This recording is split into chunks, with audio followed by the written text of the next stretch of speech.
All right, welcome into Surviving Paradise, the podcast that takes a sometimes serious, oftentimes humorous look at the claim by Jehovah's Witnesses that they are living in a modern day spiritual paradise. I am your host, Stacy Bauman, former elder, ministerial servant, most importantly, a child, a kid raised as one of Jehovah's Witnesses in the 1970s and 1980s. And that's the part I relate to, as you will see this week. As I like to do every week, I want to warn everyone, particularly this week. We try to have some fun here. We're always trying to heal, create some community.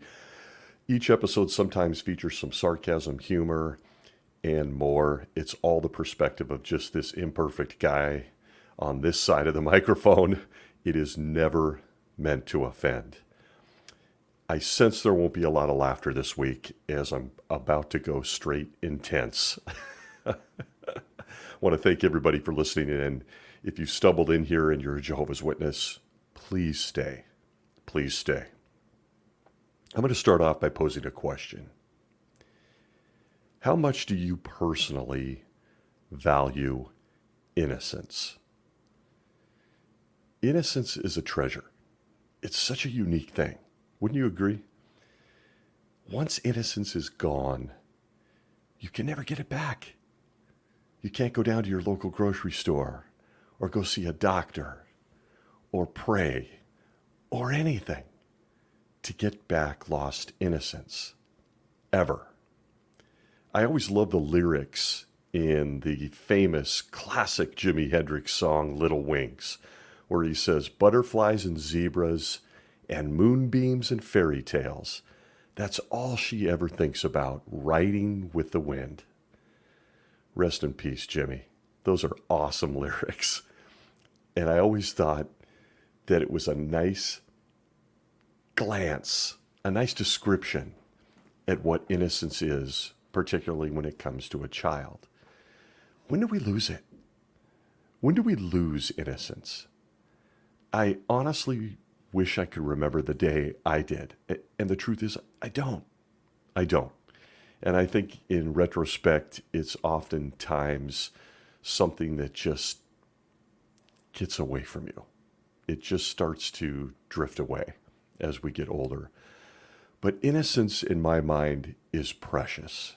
It's such a unique treasure at such a short time in your life, as I will come to expound upon here over the next, this one's going to be long, hour or so. There's no easy way to say this, but I think this is going to be an intense episode. I've been really open about why I personally turned on this microphone and started talking about Jehovah's Witnesses after exiting the cult 14 years ago. And that reason was simple for me. Children. I have a strong love for children. I shared last week in our much more filled with laughter episode on Jehovah's personality that I am an INFJ, if you believe in personality tests. I've also probably shared, just kind of running the gamut of my own personality and exploration, that I am a Leo. I am a firstborn. I try to give you as much foundation as I can to show that I really love kids. And I have a strong love for them. Their innocence, their wonder is something that I think is a treasure. I'll get it out of the way early, as you know, because I'm really very transparent on this little show about myself. I believe much of my love for kids and my desire to help them is likely tied to my own childhood. Factors such as being the oldest to a single mother and having way too much responsibility at a young age, to being rather poor, economically challenged and limited, and then, of course, to being raised in a cult, the cult of Jehovah's Witnesses. It was in this dynamic that I personally, as a little guy, was drawn to the concept of Jehovah. For example, at Hosea, there's a book we don't quote from often, 14:3 says, "For it is by you that the fatherless child is shown mercy." End quote. And so for me, emotionally and mentally at a very young age, I had my dad. the dad I didn't have in my own family. And that dad became, by extension, Jehovah, because that's what I was exposed to. I lost a lot of my childhood to other factors, and yet I'm still over the top fond of being a kid of my childhood. Growing up in the 1970s and 1980s was magic. Don't even come at me. I'll argue this one. It was such a fantastic time to be a kid. We rode our bikes everywhere. We lived on them. There were no cell phones. There was no internet. We built forts out of cardboard boxes we found at refrigerator stores. A stick, just a stick, a branch became anything we wanted it to be as a boy. We returned bottles for candy money here in the States. We had vast imaginations. They were so big. I could speak for hours about my love of childhood, but needless to say, I see it as the most special time in a person's life. It happens so damn fast. Then it's over. And well, as you can tell, issues or not, I miss it. I miss being a kid. Therapy is a good thing. I still see all of that stuff, all the wonder, when I'm talking to a little person. I still see it in their eyes. And I got to tell you, it makes me very happy. So as you might imagine, I'm that guy at the party who tends to sit at the kids' table. I like the little people way more than the big people. I just think they're so much more fun. So getting back to the subject, as I said, I flipped on this microphone and I started talking about Jehovah's Witnesses because I want to do everything possible I can to protect children. And I'm just going to say it now. With all the laughs of the past episodes, we're not going to have many today, folks. I'm honestly wondering if I can keep it together without turning into a bawling mess, which is the other part of my personality on this subject. But I'm telling you what, I'm going to give it a shot. Because this subject is so incredibly important when it comes to how Jehovah's Witness children are treated and seen. It's incredibly important. And there's no easy way for me to say this without my anger coming to the surface, but I want it to be heard. Children are in constant danger in Jehovah's Witnesses. Children are in constant danger within Jehovah's Witnesses. And before someone becomes unhinged and says, come on, man, it wasn't that bad, or not all parents or people do this stuff to their kids, let's just get it out of the way. You're right. You're right. There are many loving parents and people within Jehovah's Witnesses.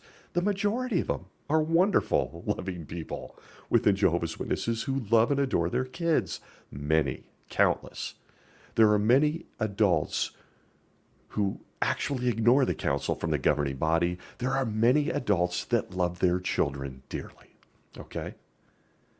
There are many adults and parents who would never dream of exposing their children to danger in any form.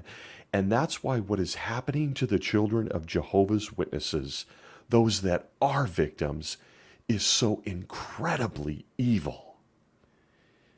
Even the wonderful adults don't always realize what is happening to children within Jehovah's Witnesses. So please, if you're here and you're willing to take on an intense subject for the next hour or so, please pay close attention to this stuff. If you're a PME or anyone who's exploring Jehovah's Witnesses and bravely listening, please consider what is happening to children. Not all of it is seen with the naked eye. Some of the most awful abuse is happening right under your nose, in front of your eyes. And truthfully, if you were raised a Jehovah's Witness yourself and are now an adult parent, you likely can't see it. Why do I say that? Because I know. I was that person. I was a kid raised as a Jehovah's Witness who became a father and an elder that was a Jehovah's Witness. from little guy to elder. And I didn't see it either. I didn't see it. How could I? So please, just listen. Just listen. I'm going to start with the obvious, I should say, and move to dangers that I think are very insidious and just aren't easily seen or seen at all. Deep breath. When considering the next generation, and look, I'm always looking for an opportunity to use the word generation. It's overlapping. Okay. But when considering the next generation, we need to start at the top. And it's only right to turn to the magic book known as the Bible, to which Jehovah's Witnesses point to, although rarely read, to get what Jehovah says about children. What did the ultimate father, Jehovah himself, make sure to record regarding children in the only book he personally had written? At Psalms 127 and verse 3, it says this, quote, "Look, sons or children are an inheritance from Jehovah. The fruit of the womb is a reward." End quote. It goes further. At Mark chapter 10 and verse 16, his son seems to reflect this, a guy named Jesus who came to earth and actually had his hand in creating the first man and woman. We get this from Jesus at Mark 10:16, quote, "And he took the children in his arms and began blessing them, laying his hands on them." You remember, the apostles didn't even want the children to bother Jesus. But he rebuked them. He told them to stop and let the kids come in for a hug. Pretty warm and fuzzy. We've got Jehovah saying children are a reward. We've got Jesus giving them hugs. The Bible itself seems to hold the innocence of children in a very high regard. God's book tells us that Jehovah and his son, Jesus, see children as precious. They're precious. The Mosaic Law itself was sure to include caring for orphans, widows, and children. In the Christian era, James made sure to issue commands on caring for children and orphans. And there's a rub. Of course, you then begin your descent into utter confusion when you consider that the Bible gives us insight into the fact that the little people that never met Noah prior to the flood got to be drowned, or that David and Bathsheba's baby had no say in it as it was killed. And whatever you do as a kid, don't make fun of a bald guy. Don't ever do that, according to the Bible. The last 42 kids who thought they could have gotten away with a good laugh were then eaten by a couple of bears, courtesy of the same all-loving Father Jehovah himself. Eaten by bears for making fun of a bald guy. See 2 Kings chapter 2 if you're interested. Early on, you learn that being a kid and being loved by Jehovah comes with a lot of conditions. It comes with conditions. We're going to get to those. Lots of problems here. But let's stick to the positive stuff, I should say, that they say about kids for a moment. Let's face it, Jehovah apparently wanted us to make a lot of babies. So he has to approve of kids, right? His original purpose is, make babies, get busy. And from that alone, you have to come to the conclusion that Jehovah loves children, even if his guy Stephen Lett does not. They're all enemies.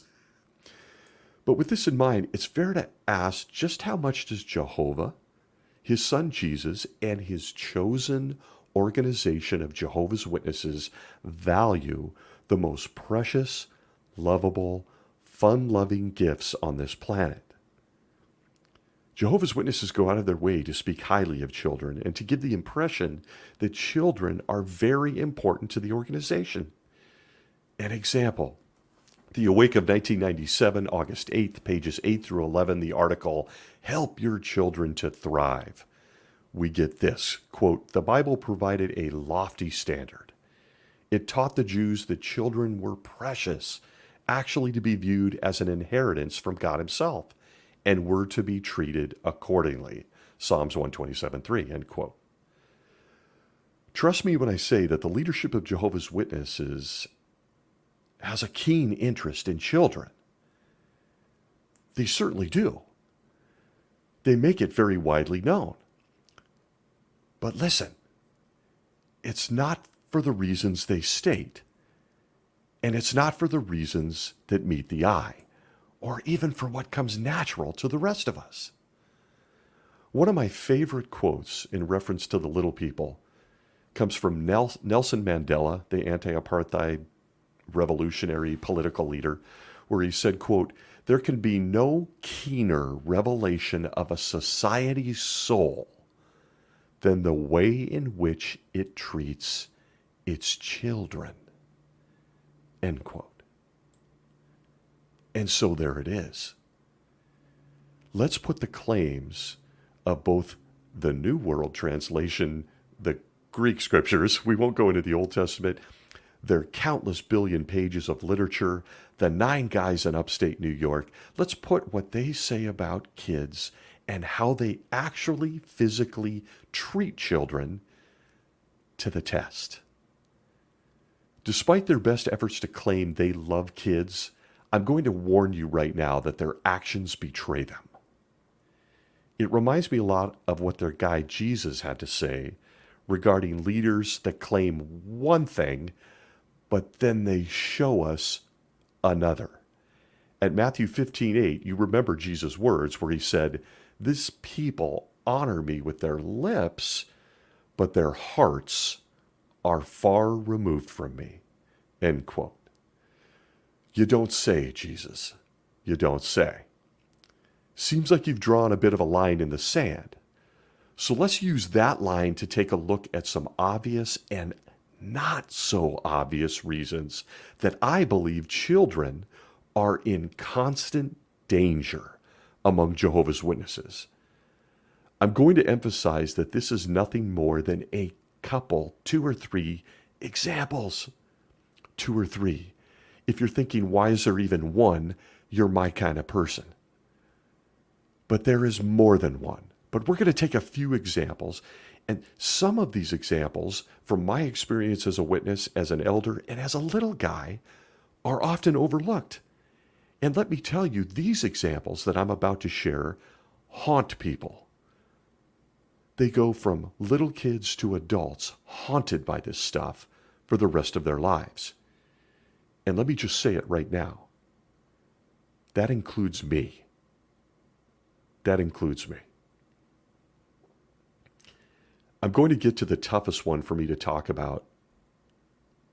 I'm just going to get to it first, and I'm going to get it out of the way. Because I don't have words, and truthfully, I really struggle. I can already feel the emotion. So I can't stay here long. Okay? Whether it's anger or just unbelievable grief. And the reason this particular example, putting these guys to the test and how they treat children and what they say about children, the reason this one goes to the top is because it's going on right now. Well, it's all going. The truth is it's all going on right now, which is why I turned on this microphone. But this one is in the headlines a little bit, not nearly enough. Deep breath, trigger warning to any who are victims, to any who are listening.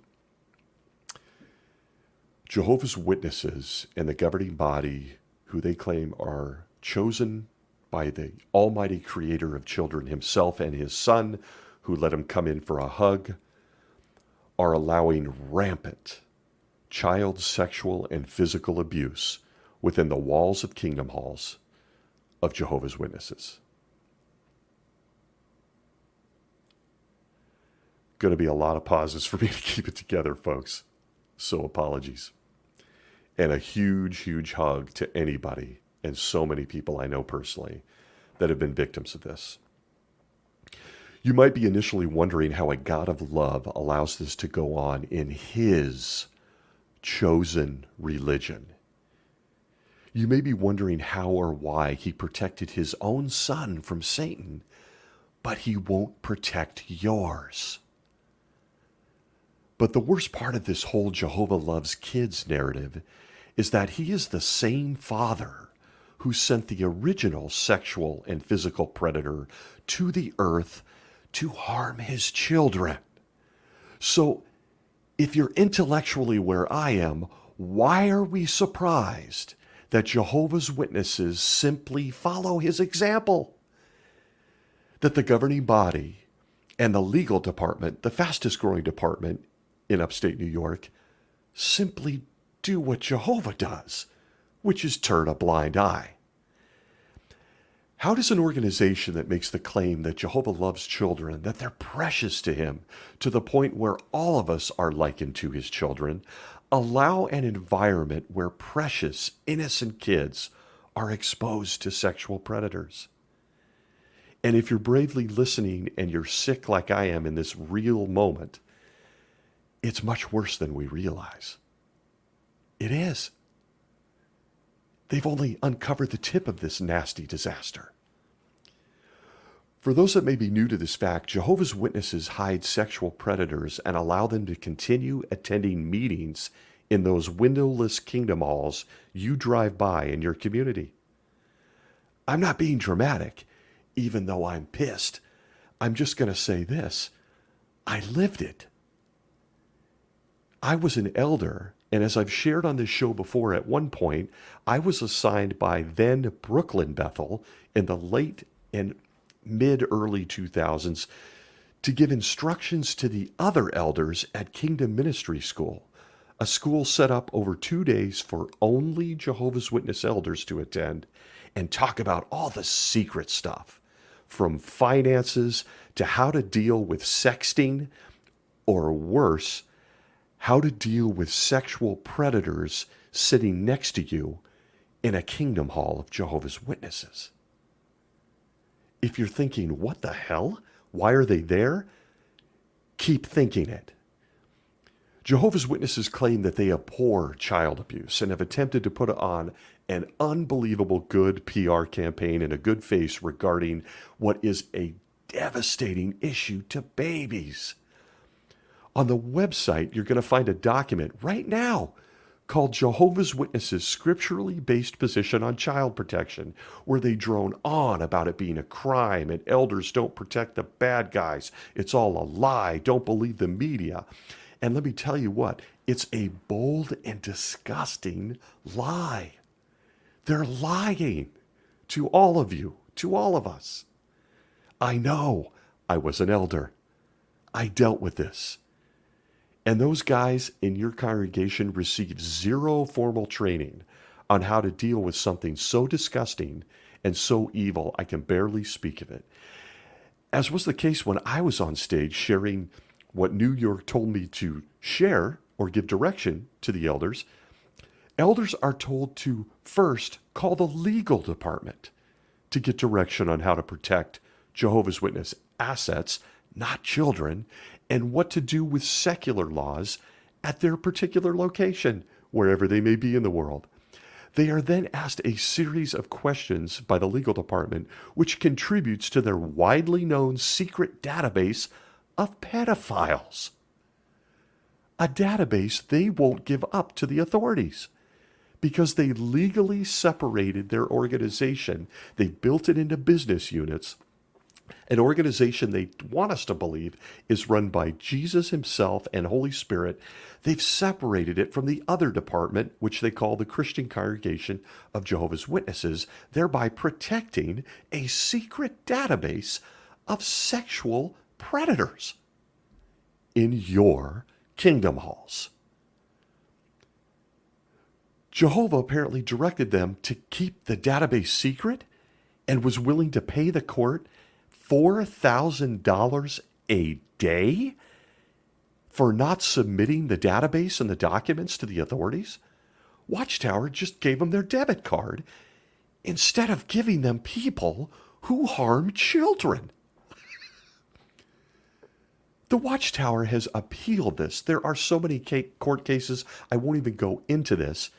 They unsuccessfully appealed the $4,000 fine at one point, and the court of of Appeals directed the Watchtower to pay fines at that point up to $48,000 of your donated money by the time of the appeal, and then they made them submit to the court order. They settled the whole thing out of court in February 2018. That's right. Because that is what you do when you're the creator of all things, including children. You settle out of court.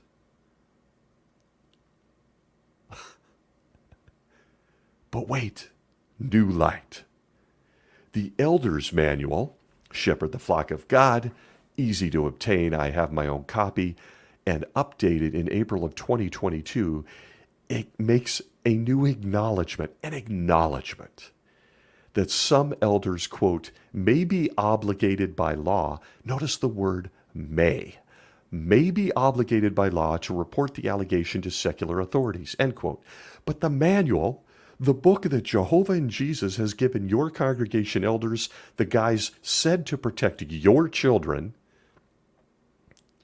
the manual doesn't even encourage them to go to the law unless it's required. And they don't go to the law unless it is required. Otherwise, they just keep it a secret in your congregation with your children. I don't care about what any person's retort may be to this incredible, hideous crime by the God of love and his organization. I don't care if it's 1 to 2 children in a congregation with 30 kids that are victims. It's a child. If it's one, it's by far one too many. Should Jehovah's Witness children feel like they won the lottery because they were one of the fortunate ones who weren't put in a field service group with a sexual predator? They got lucky, like they won the lottery? What about the innocent kid that didn't? And I know that some of those innocent kids are likely listening to my diatribe right now. I can't hug you enough. There aren't any words. There's just no words. Where is Jehovah? Where is Jesus? The organization that is out there knocking on your doors saying they can save your life is the same organization that is allowing children to be abused and then protecting the pedophile. But Jehovah loves your children because the Bible says so at Proverbs 1:27-3. If you're a Jehovah's Witness listening, he loves them so much that predators are sitting just a few seats away at your next congregation meeting. On second thought, you may want to stick to the Zoom program after all, huh? I found myself thinking the other day, I wonder how many kids were protected from harm because of COVID. Because they just weren't around the bad guys. And if that isn't enough, allow me to point out the obvious here. God, this fires me up. Remember the golden rule? You learn that as a baby brain, a kid in Jehovah's Witnesses. Remember the golden rule? Jesus said to love your neighbor. Jehovah's Witnesses love children so much, including innocent non-Jehovah's Witness kids, that by protecting predators in their congregations that they know about, they allow the same predator loose on, wait for it, their neighbors and their neighbors' kids. By not turning in a predator or an abuser to the authorities, and they don't, nor do they turn in their list that they have compiled, they're turning those same people loose on the kids of non-Jehovah's Witnesses. Let that sink in. Jehovah's Witnesses leadership, the governing body, would rather pay $4,000 a day than protect your precious child. Oh, or the kid next door either.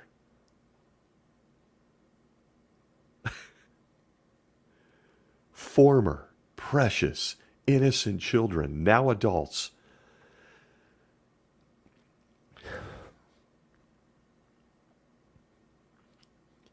are in so much pain.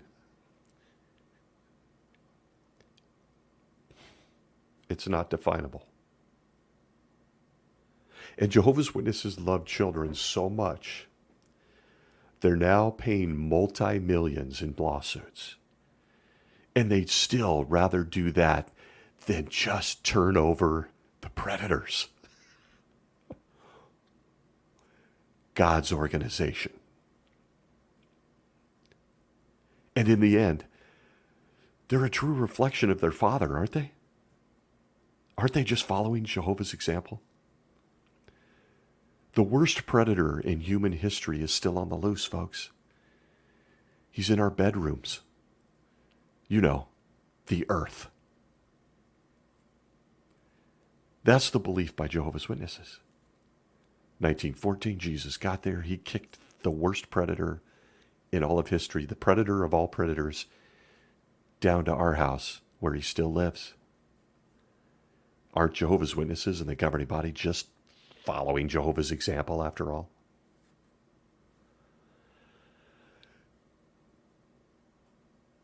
That's all I can do right now. But I can't go any further without mentioning when it comes to physical harm to children among Jehovah's Witnesses, I can't go any further without mentioning something else. And it requires its own episode, and eventually I'll get there, but I got to have the other stuff in between to get to it. Yet another example of how much Jehovah's Witnesses love children. You might remember the now famous Awake of May 22nd, 1994, whose cover features the smiling faces of beautiful kids, just beautiful kids, that were encouraged to die instead of having a blood transfusion. Innocent lives forever lost that were likely taught from birth that refusing blood is a Bible teaching. Newsflash, it's not. They were taught from birth that it's no big deal. They'll just wake up in paradise in the blink of an eye. They just can't have a blood transfusion. For those that do disobey the governing body of Jehovah's Witnesses and have a blood transfusion, they then face another kind of pain. Kids, I want to remind you, these are kids. They'll live their entire lives with the guilt of accepting blood in any form, even if they didn't want to and a court orders it. They'll live the rest of their life with other Jehovah's Witnesses looking sideways at them. Oh, that's so-and-so, they took blood. And they'll oftentimes live the rest of their lives facing a good shunning and a process of begging their way back into this organization. They'll oftentimes face mental health problems from the intense survivor guilt they will then live with if they accept blood. How such evil, murderous stuff made itself to the public by means of the Awake magazine should stagger each and every one of us. Imagine claiming that you love children, then sending them into death on a teaching invented by a lunatic named Fred Franz, and then acting proud of it, putting it on the cover of your magazine and taking it to your neighbor's doors. On all things physical, on all things child safety, I could go on for hours, but I physically can't do it. And if you think I'm being dramatic, oh well, I'm not. It takes its toll on me. I had to live it for many years, 11, as an elder. And I have friends and people who've been damaged forever by this stuff. But on physical safety, There is so much to unpack about how Jehovah's Witnesses feel and treat children, and none of it's good. None of it. From their health, yeah, let's move on. Let's move on to what I feel are more subtle, but nonetheless dangers to the safety and mental health of children in Jehovah's Witnesses. And again, if after that yucky, ugly piece you're not convinced, I don't know any other way to convince someone except to just share my own experiences. And so here's one on my mind. As I said, I'd give a few examples of how the children of Jehovah's Witnesses are having their innocence stolen from them. Let's talk about the issue that comes with every kid's life, an issue known as discipline, according to the Dubs. Now, disclaimer, in all matters of discipline and the whole subject of discipline, I want to mention again that I grew up in the 70s and the 80s. Things may have changed a little in this department, even possibly within this organization, but honestly, after what I just shared, who cares? It doesn't dismiss the decades of people that were impacted by what Jehovah's Witnesses taught parents on how to discipline their children. I also believe that this belief is still alive and well in many pockets and areas of the world. And would you be shocked to learn that the stuff I'm about to share with you is on their damn website? And it's being told to Jehovah's Witnesses as spiritual food on how to treat children. In my mind, the concept of discipline with children is a very real area of danger within Jehovah's Witnesses. So let's start with the basics as a kid who got his share of butt whoopings during the 70s. You might remember this book. It was dark green, Making Your Family Life Happy from 1978, page 132. My God, I still can't believe this. Quote, "A spanking may be a lifesaver to a child, for God's word says, do not hold back discipline from the mere boy. In case you beat him with the rod, he will not die." Good to know. "With the rod you yourself should beat him, that you may deliver his very soul from Sheol, the grave itself." Again, foolishness is tied up with the heart of a boy. The rod of discipline is what will remove it far from him. If parents hold their children's life interests dear to them, they will not weakly or carelessly let disciplinary action slip from their hands. Love will motivate them to take action wisely and fairly when it is needed. End quote. Hone in on a few words there, folks, from the faithful and discreet slave. Beat him with a rod.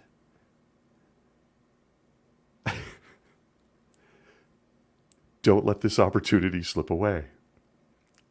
And those words in Proverbs 22 and 23, which they quote from in that paragraph, were from wise King Solomon.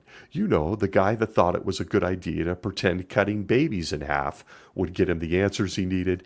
Oh, and he also thought having 1,800 women at his disposal for sex was also very wise.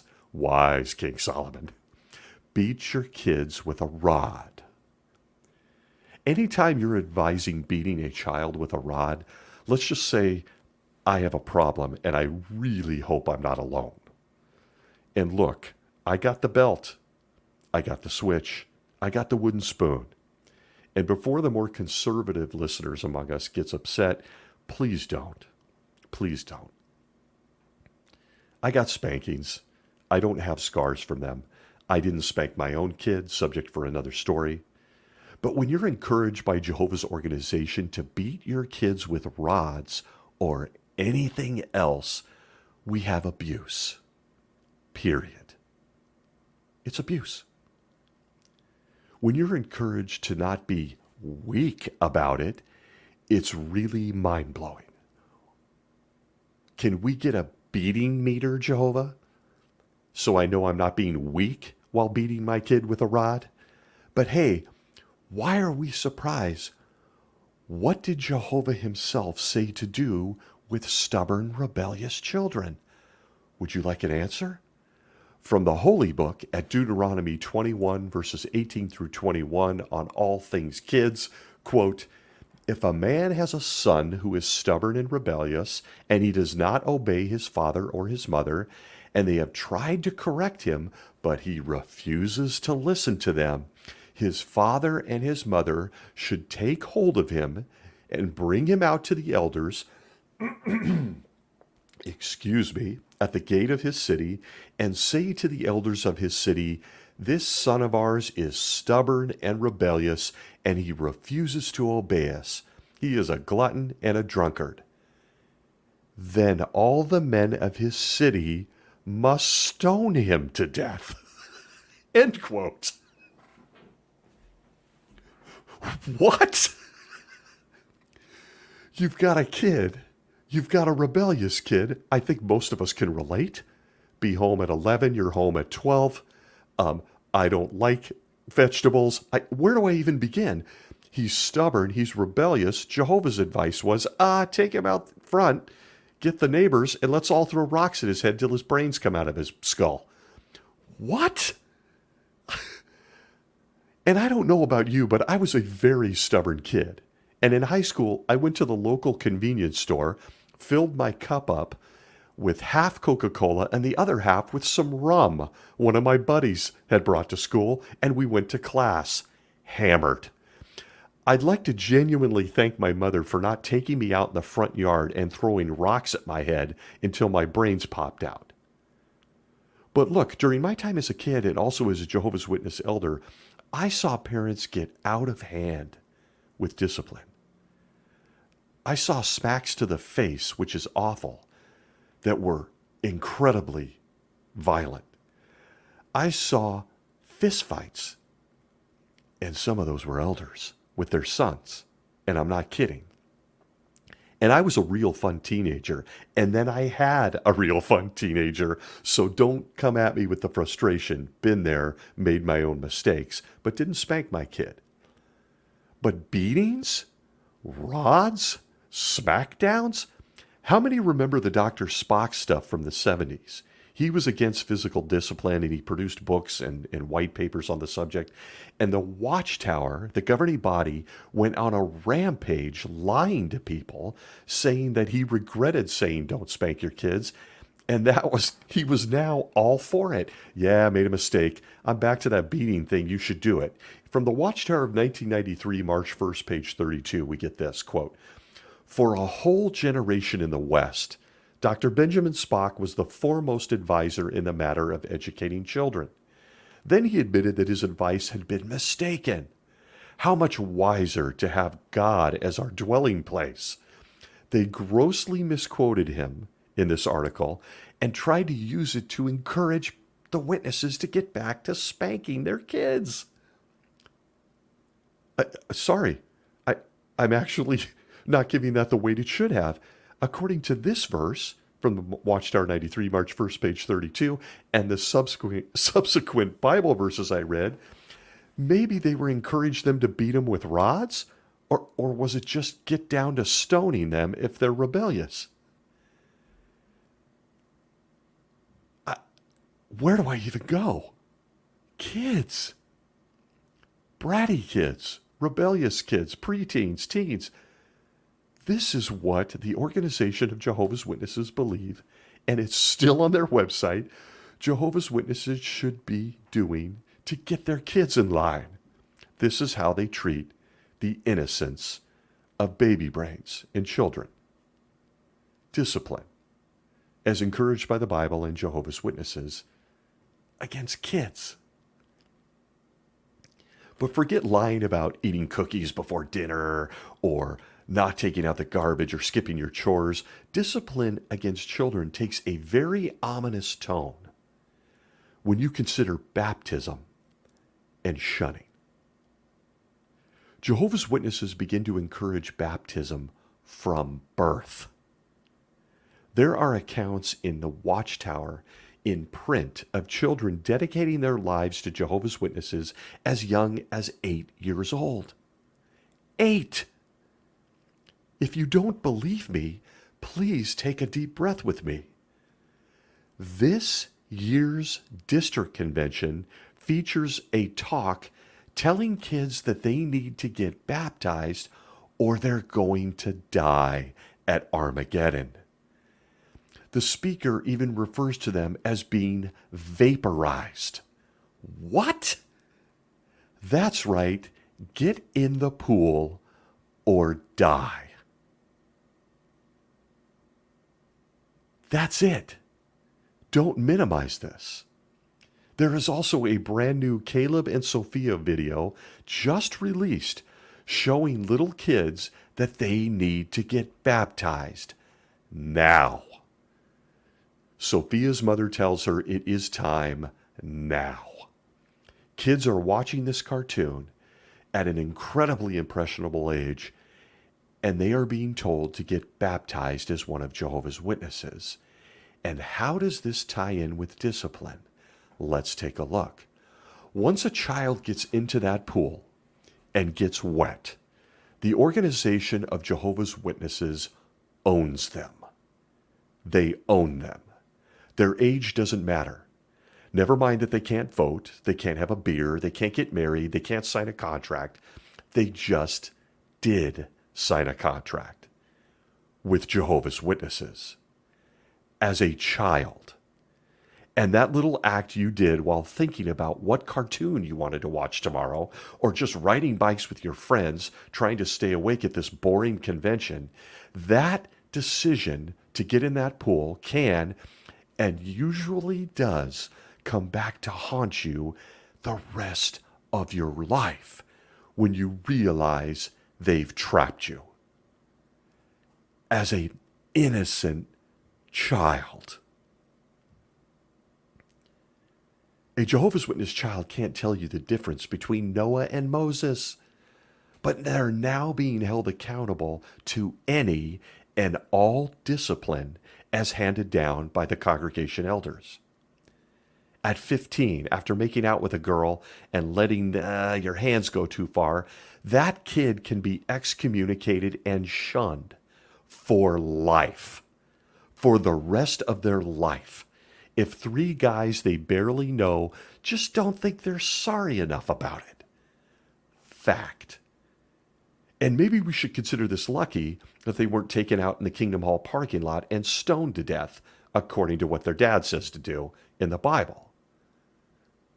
That teenager, that kid could spend the rest of their lives being shunned by their family and friends because they could see how proud mom and dad were of them for just getting into some swim trunks and into a pool at a circuit assembly for that singular act. Because no little person doesn't want to know that their parents are proud of them, right? And so at this year's convention, they're telling kids in talks and in Caleb and Sophia videos to get baptized. You see this from a very young age in Jehovah's Witnesses. You learn that there are only 2 choices for you as a kid. Get baptized and your parents will still love you. Skip baptism and you'll be told you're going to die at Armageddon. And I'm going to add a third. Some get baptized just to keep their mom and dad. This is an innocent child, folks. These are just babies. And there you have it. Between the beatings and the baptism and shunning looming over your head, you have Jehovah's Witnesses and the concept of discipline. Who wants to sign up that little boy or girl in the next room eating a bowl of Lucky Charms and playing with their action figures? Who's ready? Baptism is a highly dangerous choice for the child of a Jehovah's Witness. It puts that kid in line for a life with discipline hanging over their head. But Jehovah's Witnesses, and maybe one that's listening right now, will point to this verse, Hebrews chapter 12 and verse 11 from the New World Translation, quote, "True. No discipline seems for the present to be joyous, but it is painful. Yet afterward it yields the peaceable fruit of righteousness to those who have been trained by it." End quote. truly inspired, huh? It really is painful to get beat with a rod. It's also truly painful to lose your mom, your dad, your brothers, and your sisters forever. You're right. Painful. Discipline. In all my years as an elder, I never once saw any peaceable fruit that this discipline gave to a child or a teen. Not once. But what I can tell you is I've held kids.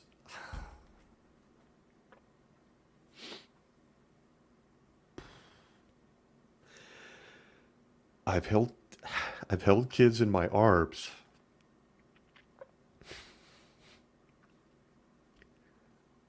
when they threatened to kill themselves. Or they just wanted to call their mom. So here is my final word on what could be another hour. The discipline administered to innocent children among Jehovah's Witnesses is deadly. It's dangerous. It's cruel. It does irreparable damage. Sometimes it results in death. It most certainly results in mental health issues that some never recover from. Period. Period. I have friends I grew up with still in therapy trying to unwind this pain. From a childhood among Jehovah's Witnesses. A childhood in God's organization, a spiritual paradise, where they're scared out of their minds to get whooped or possibly to be disciplined into a life where they lose everything. Aside from the aforementioned examples of dangers that little people are exposed to in Jehovah's Witnesses, there is one I feel I've been exploring my whole life. And so I'm going to move on to it. It's a third and I guess my final example of why innocence is being stolen from children. And this one, at this very minute, continues to intrigue me, dominate me on this subject. It's something that I myself have explored in therapy. I've explored really anything I could get my hands on to try to understand it.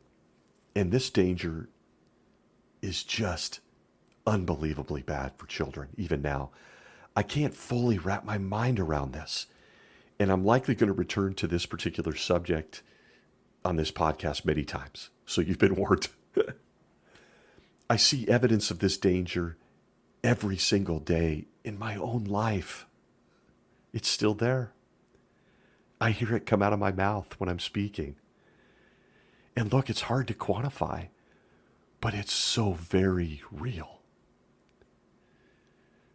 Jehovah's Witness children are exposed to a steady diet of insidious brainwashing and propaganda. And they're exposed to it at a precious time, childhood, when their minds and their hearts are force-fed lies about everything from life to their own personality. Lies, an endless list of them. And so I'm not sure I can even do this danger justice. We can actually see the physical horrors of child abuse. We can measure the onslaught to the mind at the soul level. I should say we can't. It's just more difficult. It's so difficult to measure. But it isn't long before you see this. And so much of it isn't obvious. It's subtle. It's a constant drip for the child in Jehovah's Witnesses. It's a drip that eats away at their forming brain, their mind, the way they think. It shapes the way they think. It shapes the way they believe. It shapes the way they see everything around them. I've shared, both on this podcast and in my own therapy, that when people ask me about it now, the only thing I've ever come up with, and I think it's my baby brain trying to break through, is that the sky's never been as blue to me. And I hope someone understands what I mean by that. It's impossible to measure what form or what damage this type of mistreatment does. It's impossible to measure what form of mistreatment I mentioned in this crazy show is the worst. But this one has its own brand of evil. If a child is born into Jehovah's Witnesses, as many of us were, they get to adulthood and they come to the realization that they have some issues. Issues that were put there when they were just kids. And listen, I say this has its own brand of evil because the leadership of Jehovah's Witnesses knows what they're doing. They know. Don't fool yourself if you're in doubt. From the Awake of 1987, November 22nd, pages 26 through 27, under the article, The Miracle of Language, How We Acquire It, I give you proof that the government body knows what it's doing to kids. Quote, though a child's body develops relatively slow in his preteen years, his brain reaches 90% of its adult weight by age 5. It reaches its full adult weight by about age 12. That means that the first 5 years of life are a critical learning period, particularly the first 2. Then they encourage parents to do the following. In the Awake of 87, May 22nd, May 22nd, pages 7 through 11, under the article, Train Your Child in the Right Way and Do It from Infancy. We get this, quote, hence, train your child from infancy when its brain is growing fast, soaking up information and feelings for mind and heart, end quote. From the Watchtower of 1994, May 15th, pages 10 through 15, parents, your children need specialized attention. We get this, quote, what did Paul mean when he said that Timothy had known the holy writings from infancy?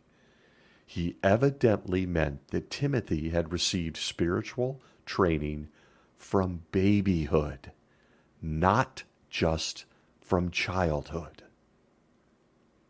End quote. That's right.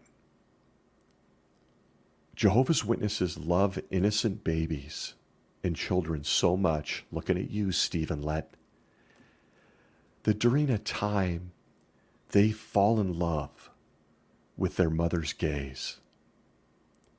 During a time when they fall in love with mom's boob, it's because it's where they eat. During a time when they have no care in the world, as proven by the fact that they sit in a steaming pile of their own shit until someone comes and cleans it up. During that same time, the governing body of Jehovah's Witnesses wants you teaching them their teachings while they're a baby. Get it into their mind and heart. Direct quote. And the first 2 years are particularly important.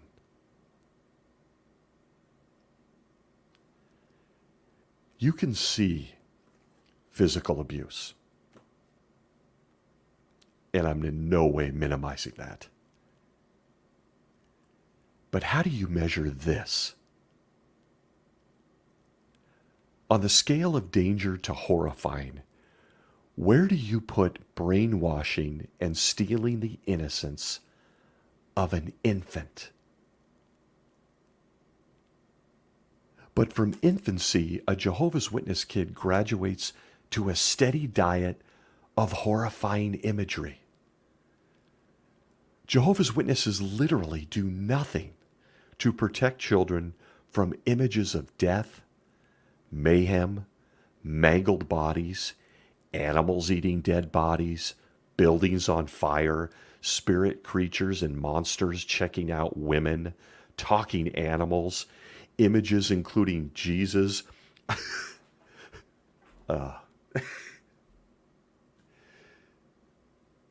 Images that include weapons being aimed at women and children, including dramas and videos, dragons, monsters, and as of late, the Sophia and Caleb videos where they actually had a depiction of Noah digging his heels in, saying, no, I don't want to build an ark. So in full Pixar-like animation, they gave kids a shot of Noah and his family being drowned for disobeying Jehovah.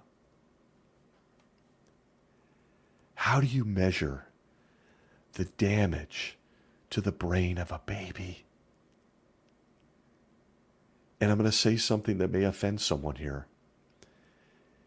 If you dismiss this, you're part of the problem. Why can I say that? Because I was part of the problem. I grew up this way, and I dismissed it as a Jehovah's Witness.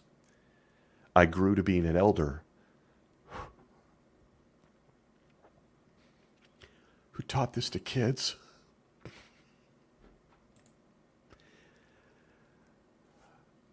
But the child in me immediately correlated all of it to my little friends at school in the neighborhood. And I'm not even going to go on about the nightmares. From there, the precious little person grows into a preteen and a teenager where they up, I should say, that propaganda, targeting a teen's personality, a teen's sexuality, their likes or dislikes. Jehovah's Witnesses publish books specifically for kids. Everything from the Bible Stories book I grew up on in '78 when I was a kid, to the 3 youth books we have today. Books filled with illustrations for children. Publications filled with self-esteem crushing counsel, including things like, you'll be gay if you touch yourself, or you don't need an education, this world won't be here in a few months, or those neighborhood kids you ride bike with after school are worldly bad association and they're going to die anyway. On and on a child is exposed to this. But put the obvious imagery and messages to the side. The life of a little person in Jehovah's Witnesses is void of any fun at all. No holidays, no sports or school activities, no sleepovers with non-Jehovah's Witnesses, no birthday parties, no colored hair, no music, no proms, no romance. It all translates into a life of physical or emotional isolation, with daily destruction of your self-esteem or your sense of wonder about the world. And please, please listen. I know this isn't fun, but this is all happening to a Jehovah's Witness kid during the most critical time in their life, when they're just forming. You heard me read it. They want to get these kids when they're babies. And the results are easy to see decades later in adults who live life under some invisible malaise. An adult who has just become a master at disassociating. They walk around disassociating from the planet. And it all happened when they were kids, as Jehovah's Witnesses. But in the irony of ironies, the faithful and discreet slaves say this about our precious little people. From the Awake of 1990, January 22nd, pages 16 through 17, under the gut punch of a title, Through a Child's Eyes, we get this, quote, "Another important point of insight is to be careful not to make the mistake of treating them as little adults. Childhood should be one of the happiest times of life. There is no need to rush them through it or cause them to miss it altogether. Let them enjoy it. As a parent, you can take the opportunity to build in them the moral principles needed to become, in time, well-adjusted adults." End quote. This is the counsel from an organization that tells you to brainwash an infant, that features weekly meetings and literature with death and mayhem, creates guilt for wanting an ice cream cone in cartoon videos, and encourages kids to dedicate their lives to a publishing/real estate company as young as 8 years old, who tells them they're gay if they touch themselves, who threatens to take their mom and dad away from them forever if they disobey them, and pushes them kicking and screaming into a life that includes being poor and standing in front of book carts with their books. Same organization. Don't make them grow up too soon. Bullshit. They're lying to all of us. But then it says in the Awake of 1990, don't make the mistake of treating them like adults? This is the danger that sets the stage for all the other dangers a child faces in Jehovah's Witnesses. And forgive my language, particularly for the ladies who may be offended, but they're mind-fucking a baby brain, so that when physical abuse finds them, they bury it in guilt and shame, drowning in anger, or in the least, walk through life disassociating from reality just to get through a day. They're just babies. Jehovah's Witnesses, as an organization, are stealing something that can never be replaced. Innocence. But then they go on out of the other side of their mouth to claim they care about children. The Watchtower of 2005, April 1st, pages 8 through 13, under the article, Are Children a Precious Inheritance? Quote, sad to say, not all parents consider children a reward. Many show little compassion for their offspring. Such parents do not reflect the attitude of Jehovah or his son. End quote. Really? Really? Does this include your earthly organization, Jehovah and Jesus? Does this include the governing body? Just months ago, we were told by Jesus' handpicked guy, Stephen Lett, that children are enemies of God. And in just 2 sentences from their magazine, you get a real-world example of the mind game these men play with Jehovah's Witnesses, including your children. Kids. But you may ask at this point, hey, Stacy, does the governing body have any interest in children? Oh, you bet they do. You bet they do. Not in protecting them from pedophiles, not in keeping them from physical harm or a life of shunning or the mental morass that will haunt them through the rest of their lives. But they definitely have interest in children. How so? The children of Jehovah's Witnesses currently make up the majority of any or all people getting baptized in that organization. Children born into this with no choice make the majority of the Bible studies they count in their statistics. And folks, that is all they care about when it comes to children. As for physical safety, emotional health, I think I've already answered those questions. You could see I'm a mess about it. They could care less about kids. Like most institutionalized programs for organizations, it's about the workforce and getting the next body onto their hamster wheel, and that includes children. Once you take the actual time to look below the pretty illustrations, you see that it's a chilling brainwashing program designed to create tomorrow's baptized Jehovah's Witness workforce. And it goes back to the beginning, my friends. They've always done this to kids. They're the next round of labor. Don't believe me? From what Jehovah's Witnesses call the Proclaimers book, Jehovah's Witnesses, Proclaimers of God's Kingdom, chapter 7, page 86, we're reminded of this momentous time in history. Are you ready? Quote, A touching scene at the convention came on Sunday, August 10th, which was Children's Day.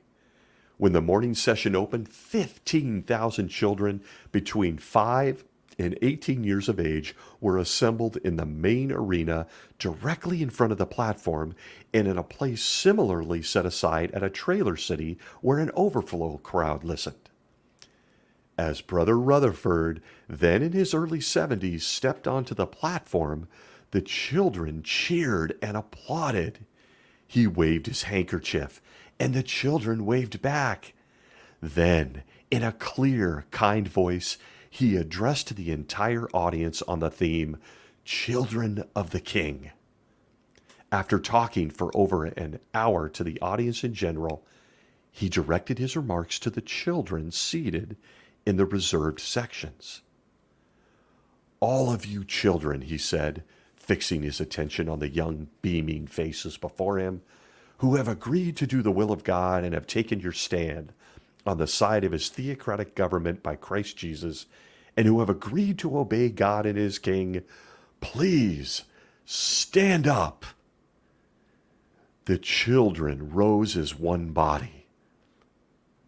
Behold, exclaimed the enthusiastic speaker, more than 15,000 new witnesses to the kingdom.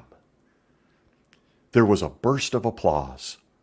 All of you who will do what you can to tell others about God's kingdom and its attending blessing, please say aye. A thunderous cry, aye. To climax it all, Brother Rutherford announced the release of the new book, Children. You might ask, end quote, by the way, you might ask, what was in this book, Children, handed to those 15,000 innocent kids? What I'm about to tell you, in my opinion, has to be one of the most chilling quotes in the history of the Watchtower Bible and Tract Society. Picture the scene. Judge Joe, hopefully not drunk, got up there and said this to 15,000 kids plus an overflow. From the Watchtower of 1941, February 15th, page 288, at this momentous occasion and book for kids, we get this, quote, "It is between now and before the day school opens to spend 6 hours a day in taking the book Children to others. The parents should encourage their children to do this very thing if they would have them live." End quote. Quote, "Many, including strong men, wept at the demonstration. Receiving the gift, the marching children clasped it to them, not a toy or plaything for idle pleasure, but the Lord's provided instrument for the most effective work in the remaining months before Armageddon." End quote. Go sell my book for 6 hours a day or die. 15,000 kids. They didn't have a toy or plaything. Thanks for pointing that out. Thanks for pointing out that they were the next generation of labor force for you, Watchtower. And thanks for letting us know that if they didn't spend 6 hours a day before going back to school, they were marked for death. And they say the Holocaust was bad. And never mind that it's been 984 months or 82 years since this book commanded them to take them out and preach in the remaining months before Armageddon. These kids are long since dead.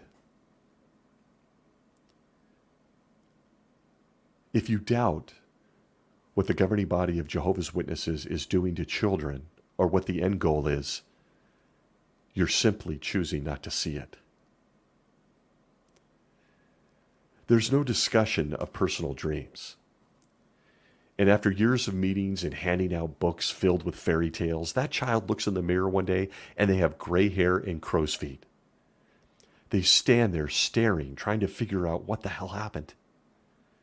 How did they go from making mud pies in the backyard to this? And why are we still here? Where's that paradise thing? In the end, how do you measure this level of damage to a child? How do you capture a lifetime of exposure to something you yourself as an adult can't wrap your brain around? Only to find yourself a dysfunctional adult in pain and recognizing that that pain was introduced to you as a child by Jehovah's Witnesses.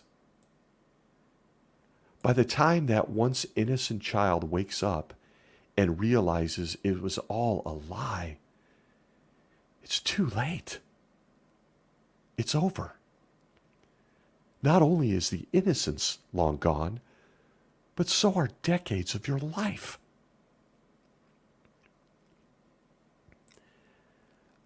I have a quote that is one of my favorites. Quote, "When I approach a child, he inspires me in two sentiments: tenderness for what he is and respect for what he may become." End quote. I love that quote. It's from Louis Pasteur. Jehovah's Witnesses will show you a publication with illustrations of children playing in a paradise with tigers and pandas, smiles across their faces. They'll point to videos they make specifically for children. They'll tell you they love their children, and most do, and that they're a gift. What I'm asking you to do, all of us, is to look deeper. With every release, whether it's in printed form or now in video on their website, pay attention to the message. Look beyond the colors and really, really listen. Like the quote I just shared with you, they're stealing a child's tenderness. And they're most definitely stealing what that child may become. In Jehovah's Witnesses, children aren't beautiful. They're not one-of-a-kind souls who walk the world in wonder, hoping to learn and depart their own gifts to the planet. They're not dreamers with imaginations we've all since lost. They're not that incredible smell of a baby's head, their soft hair when they're just a baby. They're not that belly laughter that a kid does that makes us laugh uncontrollably for no reason, just because of the joy. They're not the little people throwing their peas all over the room from their high chairs. They're a number.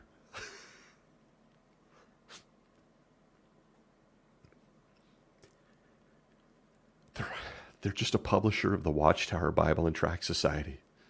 They're just numbers. And like all of us, they're replaceable, with the next round of babies being born into Jehovah's Witnesses. Don't be fooled by what they say. And don't make the mistake of dismissing what is going on just because their parents mean well. Oftentimes, those same parents were innocent children, and they themselves were raised as Jehovah's Witnesses. I started out by asking you how much you valued innocence. As I sit here talking and you graciously listening, children of Jehovah's Witnesses are having their innocence stolen from them.